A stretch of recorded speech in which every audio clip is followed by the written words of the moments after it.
हमारा next topic है ecosystem. Ecosystem जो टर्म है वो एजी टेंसले ने दिया था। इकोसिस्टम इकोलॉजी के जो फादर है वो ईपी ओडम है।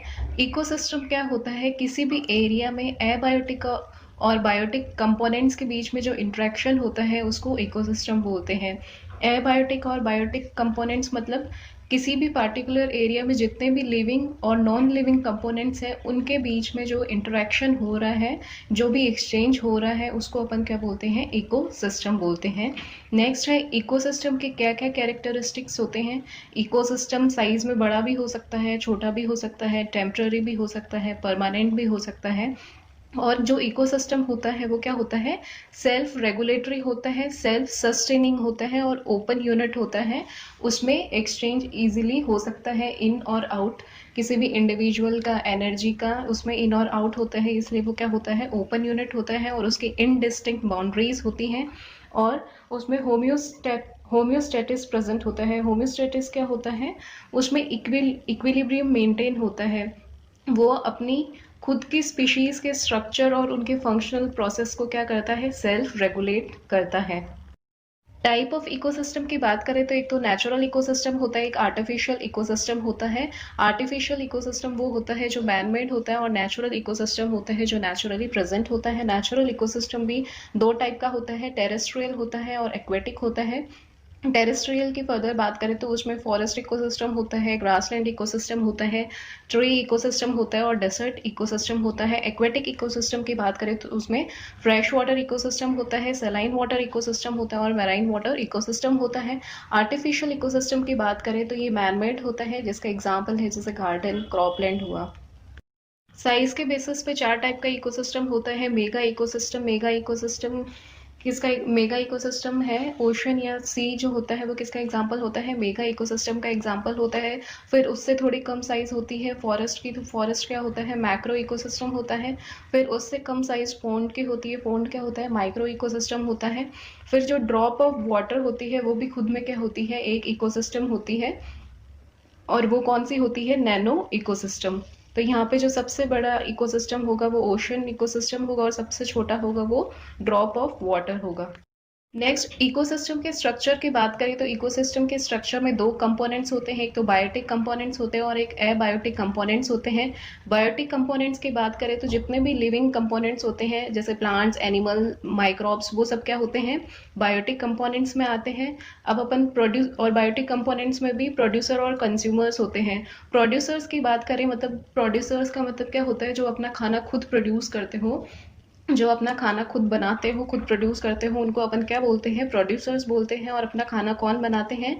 जो ग्रीन प्लांट्स होते हैं, कुछ बैक्टीरिया होते हैं, कुछ एल्गे होते हैं जिनमें क्लोरोफिल प्रेजेंट होता है, वो फोटोसिंथेसिस के द्वारा सनलाइट यूज करके खुद का खाना बनाते हैं फोटोसिंथेसिस के थ्रू। तो जितने भी ऑटोट्रॉफ्स है, ऑटोट्रॉफ्स मतलब जो खुद अपना खाना बनाते हैं, वो सब क्या होते हैं? प्रोड्यूसर्स होते हैं। प्रिपेयर देयर ओन फूड, इनको ट्रांसड्यूसर्स और कन्वर्टर्स भी बोलते हैं क्योंकि ये सन एनर्जी को केमिकल एनर्जी में कन्वर्ट करते हैं।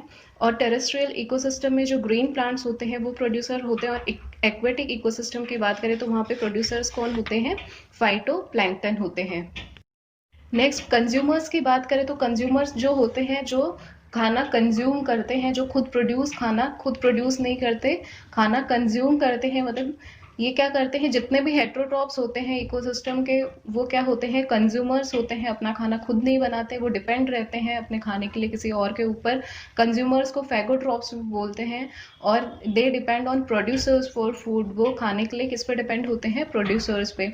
यहाँ पे भी कंज्यूमर की बात करें तो दो टाइप के कंज्यूमर होते हैं, एक तो होते हैं मैक्रो कंज्यूमर और एक होते हैं माइक्रो कंज्यूमर।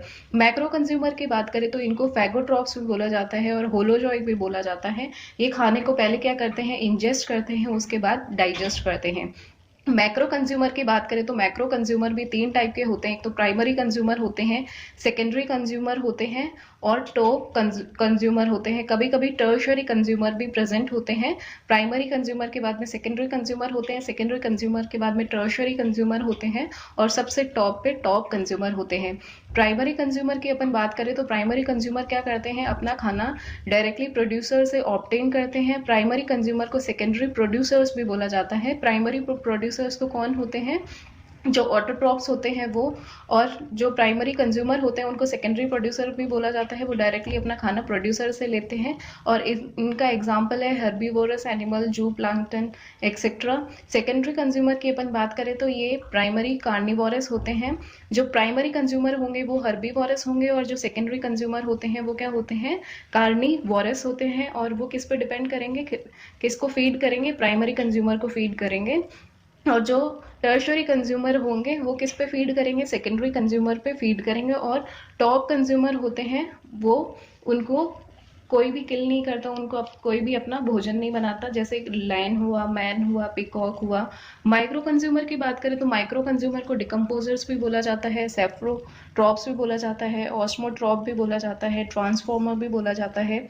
और माइक्रो कंज्यूमर्स में मेनली क्या आते हैं, बैक्टीरिया और फंगाई आते हैं। और इनका एक बहुत इंपॉर्टेंट फंक्शन होता है, इनका मिनरल साइक्लिंग में बहुत इंपॉर्टेंट रोल प्ले करते हैं माइक्रो कंज्यूमर या जो डिकम्पोजर होते हैं वो।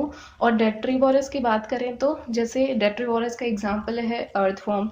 ये क्या होते हैं, डेट्राइटस फीडर्स होते हैं, इसलिए इनका नाम क्या पड़ गया, डेट्रीवोरस। बायोटिक कंपोनेंट के बाद इकोसिस्टम का जो सेकेंड कंपोनेंट होता है वो एबायोटिक कंपोनेंट होता है। एबायोटिक कंपोनेंट में जितने भी नॉन लिविंग और इनऑर्गेनिक कंपोनेंट होते हैं वो होते हैं, जैसे क्लाइमेट हुआ, टेम्परेचर, ह्यूमिडिटी, प्रेसिपिटेशन, लाइट और एडेफिक फैक्टर्स जैसे टोपोग्राफी, मिनरल बैकग्राउंड, पीएच वगैरह, ये सब किस में आते हैं, एबायोटिक कंपोनेंट्स में।